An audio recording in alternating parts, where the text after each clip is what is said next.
దోనాలు కావలసిన పదార్థాలు: గుగ్గులం, కర్పూరం, నెయ్యి, రోజ్ వాటర్, చందనం, కొబ్బరి నూనె, జవాది పౌడర్, పువ్వులు పేస్ట్ చేసుకుని పక్కన పెట్టుకోవాలి.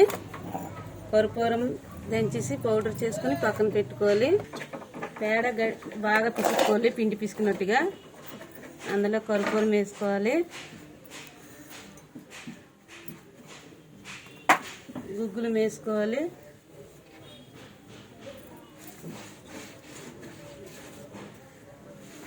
జవాది పౌడర్ వేసుకోవాలి. మంచి స్మెల్ వస్తుంది. జవాది పౌడర్ మార్కెట్లో దొరుకుతుంది. చాలా మంచి స్మెల్ వస్తుంది. పూజా సామాగ్రిలో దొరుకుతుంది. ఇదేనండి. పువ్వులు కలుపుకోవాలి. ఇదే కొంచెం కొబ్బరి నూనె వేసుకుంటే మంచి పొగ వస్తుంది. కొంచెం చందనం వేసుకోవాలండి, మంచి స్మెల్ వస్తుంది.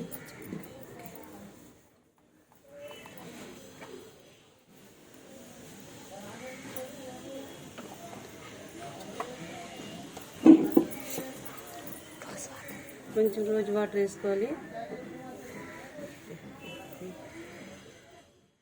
ఇందులో వాటర్ యూజ్ చేసుకోకూడదు.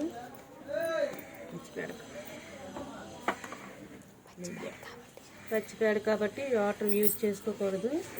కొంచెం గీ వాటర్ యాడ్ చేసుకోవాలి. నెయ్యి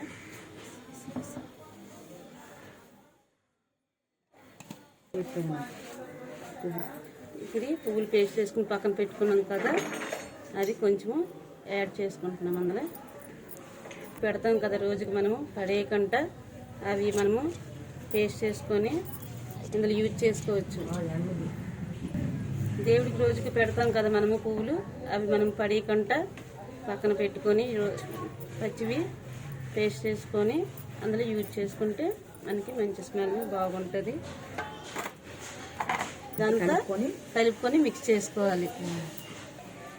ఇదిగండి, ఇలా మనం కలుపుకొని ఈ విధంగా మనం తయారు చేసుకుంటే ఎండలో పెట్టుకోవాలి. మంచి ఎండ అయితే 2-3 రోజుల్లో ఎండిపోతాయి. మనం ఏ పువ్వులైనా మనం వాడుకోవచ్చు. చామంతి పువ్వులైనా, బంతి పువ్వులైనా, ఏ పువ్వులున్నా మన ఇష్టం, పర్వాలేదు. తులసాకులున్నా, కొబ్బరి పీసున్నా, ఏ వేసుకున్నా మనకు పర్వాలేదు. ఇది ఈ విధంగా చేసుకుంటే మంచి పొగ వస్తుంది, మంచి స్మెల్ వస్తుంది. మన ఇంట్లో ఏది దోమలు, ఈగలు ఏటి రావు. దేవుడి దగ్గర పెట్టుకోవచ్చు.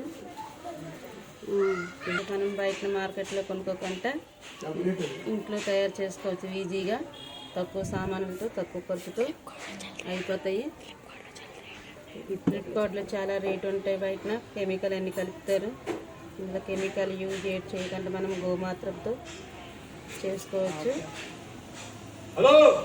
ఇవేనండి తయారు చేసాము, ఎండలో పెట్టాము. 2-3 రోజులు అవుతున్నాయి, బాగా ఎండిపోయేవి. ఇప్పుడు కాల్చి చూపిస్తాం మీకు దేవుడి దగ్గర. ఇదండి, చూడండి ఎలా కాలుస్తున్నాము. ఇదండి చూడండి, మంచి పొగ వస్తుంది. తక్కువ డబ్బులతో మన ఇంట్లో తయారు చేసుకోవచ్చు. తక్కువ సామాన్లతో మంచి స్మెల్ వస్తుంది, మంచి పొగ వస్తుంది. చూడండి, ఒక పావు గంట వరకు కాలుతుంది.